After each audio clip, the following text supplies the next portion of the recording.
At sa punto po ito, makakakusap natin ang bar top-notcher na si Ignatius Mikey Ingles mula sa Ateneo de Manila University.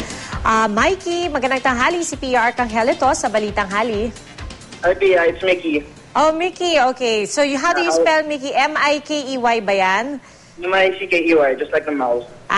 Okay. Oh, Mickey, first of all, congratulations sa iyo. At nagulat ka ba? Anong unang reaction mo nung nalaman mo na ikaw ang number 1 sa mga kumuha ng bar? Well, actually, I don't think it's sunk in yet, but I guess I'm happy. You guess you're happy? So, hindi ka pa sure. Okay, paano mo nalaman na ikaw ang number 1? From you guys. Okay. So kami pala ang nagpaalam sa'yo. Alam na ba ng pamilya mo na ikaw ang nag-number 1? I guess so, yeah. Well, one of my cousins called me, pero I didn't know if it was official. So, I guess you guys know, official na siya. Alright. Well, Mickey, ang sabi nga ng aming reporter na si Leah Manialac del Castillo, no, napakababa daw nung passing rate ngayong taon, na talaga mahirap daw yung multiple questions, multiple choice questions, 675 questions. Mahirap nga ba itong multiple choice? Yeah, it was very taxing. Would you say that was the most difficult part for you? Yeah, I guess it was the most difficult part. Kasi ang daming questions, tapos it's like you're answering 2 exams. Kasi you have the multiple choice, and then you have the essay.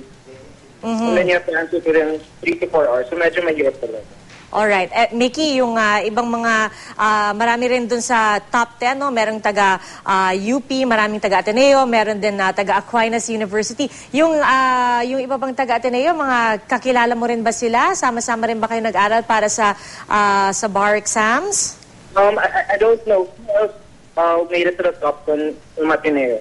Okay, so it's really all very fresh for you. Meron ka na bang mga balak? Like for the summer, ano bang ginagawa mo ngayon? Ikaw ba isang intern? Nagtatrabaho ka na ba, Mickey? Yes, I'm working for a law firm in Makati. So, have you thought about what you want to do now that you're number 1?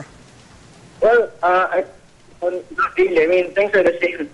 You still have to be the role and be the best attorney that I can be. Yung celebration, napag-isipan mo na ba yung celebration na gagawin mo?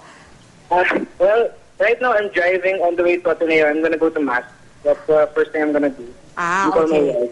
Thanksgiving Mass. Okay, so we won't keep you because we just want to know if meron ka bang message of thanks sa mga naging professor mo at kung meron ka bang mensahe sa mga kasama mong kumuha rin ng bar exams. Well, I want to just give thanks to God, and then, of course, to my wife who always took me, to my family was always there. And to all those who took the bar, I hope you all passed. And I'm hoping to see my Ateneo batch. Alright, well, Mickey, maraming salamat sa pagkikipagpanayam sa amin. Congratulations muli sa iyo. Si Ignatius Mickey Ingles, number 1 po sa 2012 bar exams po. Top-notcher mula sa Ateneo de Manila University.